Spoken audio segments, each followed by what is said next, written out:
Subscribe करिए मेरे channel को नए नए टाइप के नॉलेजेबल वीडियोस देखने के लिए। तो आज की इस वीडियो में हम बात करेंगे स्फटिका भस्म के बारे में। इसके क्या फ़ायदे हैं, क्या नुकसान है, कैसे आपको लेना है, ये सारी जानकारियाँ जो है आज के इस वीडियो में आपको दूंगा। तो ये जो स्फटिका भस्म है ये बहुत सारी कंपनियाँ इसको बनाती हैं, जैसे कि पतंजलि हो गई, वैद्यनाथ हो गई, और भी बहुत सारी कंपनियाँ इसको बनाती हैं। तो ये जो स्फटिका भस्म है इसको खरीदना कहाँ से है, तो देखिए जो भी लोकल आयुर्वेदिक मेडिकल स्टोर होते हैं वहाँ से आप इसको खरीद सकते हो, या फिर मैं नीचे डिस्क्रिप्शन में लिंक दे दूंगा, तो आप जो है इसको घर बैठे बैठे भी ऑनलाइन मंगा सकते हो। तो इधर जो है स्फटिका को फिटकरी भी बोला जाता है, या फिर आप इसको एलम बोल सकते हो इंग्लिश में, और इसको जो है सुभरा भी बोला जाता है। तो स्फटिका भस्म को कई लोग सुभरा भस्म भी बोलते हैं।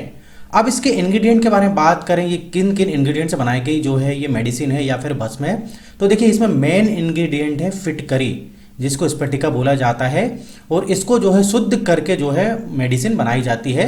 और इसके अलावा भी बहुत सारे इंग्रेडिएंट्स जो है कई कंपनी इसमें ऐड करती हैं, लेकिन मेन होता है आपका स्फटिका या फिटकरी, आप इसको बोल सकते हो।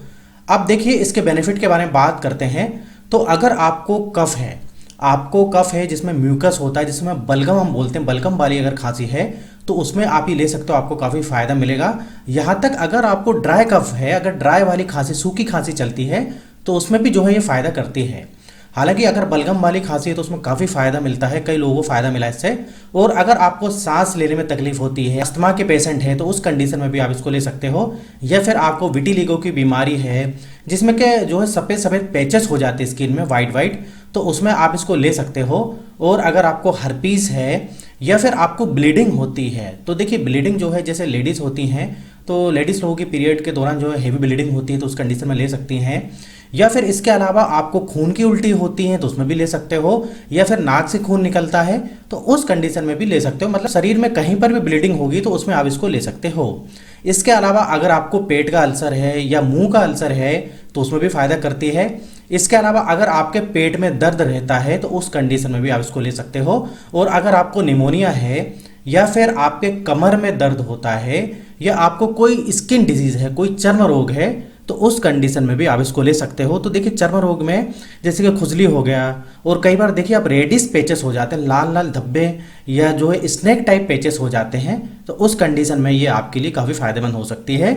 इसके अलावा अगर आपको पाइल्स है, बवासीर है, या फिर कॉन्स्टिपेशन रहता है, कब्ज हमेशा बना रहता है, तो उसमें भी ये फ़ायदा करती है। और अगर आपको बुखार है, खास तौर से मलेरिया वाला अगर बुखार है, तो उसमें आप इसको लेके देखिए, आपको काफ़ी फ़ायदा मिलेगा। इसके अलावा ये खून साफ करने का काम भी करती है। और अगर आपको पीलिया है या पीलिया बार बार हो जाता है, जिसको हम जॉइंडिस बोलते हैं, तो उसमें भी जो है काफ़ी यूज़फुल ये मेडिसिन है। इसके अलावा अगर आपको आई डिसीज़ है, जैसे कि आंखें लाल हो जाती हैं, आंखों में जो है खुजली होती है, बहुत सारी आंख से संबंधित जो बीमारियां होती हैं उनमें भी जो है काफ़ी फ़ायदेमंद है ये। इसके अलावा यूरिन से रिलेटेड अगर कोई भी बीमारी है तो उसमें भी काफ़ी फ़ायदा करती है। और अगर आप डायबिटिक पेशेंट हैं तो तब भी ले सकते हैं, आपकी शुगर लेवल को कंट्रोल करने के लिए काफ़ी सहायक होती है ये स्फटिका भस्म। तो देखा दोस्तों आपने कितने सारे फ़ायदे हैं इस स्फटिका भस्म के, या फिर आप इसको स्फटिका पाउडर भी बोल सकते हो। तो चलिए अब हम डोज के बारे में बात करते हैं। तो देखिए 125 mg से लेके 250 mg तक हमको एक बार में लेना होता है, और इधर mg बोल रहा हूँ, मिलीग्राम ना कि ग्राम। तो इसको केवल एक दिन में एक बार लेना है, और अगर एक बार से फ़ायदा नहीं मिलता है तो आप इसको एक दिन में 2 बार तक ले सकते हो। जैसे कि मान लीजिए आपने 250 mg सुबह ले लिया, तो 250 mg आप शाम को ले सकते हो। कुछ भी खाने के बाद लेना है, चाहे हम नाश्ता करो या खाना खाओ, उसके आधे घंटे बाद या 20 मिनट बाद लेना होता है। और इसको जो है घी के साथ ले सकते हो, शहद के साथ ले सकते हो, या फिर हल्के गुनगुने पानी के साथ भी ले सकते हो। लेकिन अगर आप डायबिटिक पेशेंट हो तो शहद के साथ ना ले, क्योंकि मीठा जो है डायबिटिक पेशेंट को नहीं लेना चाहिए। अब इसको मेल फीमेल कोई भी यूज़ कर सकता है, लेकिन बच्चों के लिए नहीं है, और जो प्रेग्नेंट लेडी है उनको भी नहीं लेना है। अगर बच्चे हैं या प्रेग्नेंट लेडी हैं तो एक बार डॉक्टर से कंसल्ट करें, अगर आपको ये लेना है तो बिना डॉक्टर की सलाह से इसको ना लें। अब हम इसके साइड इफेक्ट के बारे में बात करें तो देखिए इसका साइड इफेक्ट कुछ भी नहीं है, लेकिन फिर भी अगर आपके हेल्थ में कुछ इशू लगता है इसको लेने के बाद, तो आप इसको लेना बंद कर सकते हो, डॉक्टर से भी सलाह ले सकते हैं। हालांकि इसके साइड इफेक्ट नहीं होंगे, साइड इफेक्ट तभी होते हैं जब हम कोई भी मेडिसिन को ओवरडोज में ले लेते हैं। तो इधर वैसे ही मैंने पहले ही बता दिया कि पहले एक बार लीजिए, एक बार से फ़ायदा नहीं मिलता है तो 2 बार लीजिए। ओवरडोज जो है हमको किसी भी मेडिसिन का नहीं करना होता है।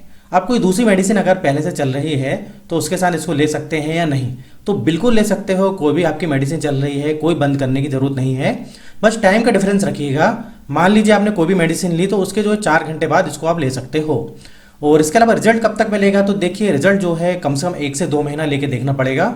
और अगर आप 2 महीने तक भी लेते हो और अगर आपको कुछ भी फ़ायदा नहीं नज़र आता है तो आप इसको लेना बंद कर सकते हो। एडवाइस देना चाहूँगा इधर कुछ जो कि आपके लिए फ़ायदेमंद रहेगी। जैसे कि अगर आप स्पेटिका भस्म लेते हो तो अल्कोहल नहीं लेना है, मसाले वाला खाना नहीं खाना है, मैदे वाला खाना नहीं खाना है, जंक फूड फास्ट फूड ये नहीं खाना है। और जो ऑयली खाना होता है, जो फ्राई खाना खाते हैं जैसे कि पापड़ वगैरह और भी कई सारी चीज़ें, तो वो नहीं खाना है। और मीठा नहीं खाना है जैसे कि मिठाई वगैरह हो गई। और टाइम पर नाश्ता करना है, टाइम पर सोना है और कम से कम 8 घंटे की नींद लेना जरूरी है 24 घंटे में। और हो सके तो पानी जितना हो सके उतना ज़्यादा पीजिए क्योंकि पानी अच्छा होता है हमारी हेल्थ के लिए। तो इधर मेरा वीडियो खत्म होता है, उम्मीद है आपको समझ में आया होगा। और अभी कोई डाउट है तो कमेंट द्वारा मुझे पूछ सकते हो। और अगर आपको इस टाइप से और भी वीडियो देखना है हेल्थ से रिलेटेड तो आप मेरे चैनल को सब्सक्राइब कर सकते हो अगर आपने मेरे चैनल को सब्सक्राइब नहीं किया है तो वीडियो अच्छा लगे तो लाइक भी कर दीजिएगा। फिर मिलेंगे नेक्स्ट वीडियो में, जब तक आप बने रहिए देखते रहिए आपके अपने चैनल में नॉलेज फॉर इंडिया।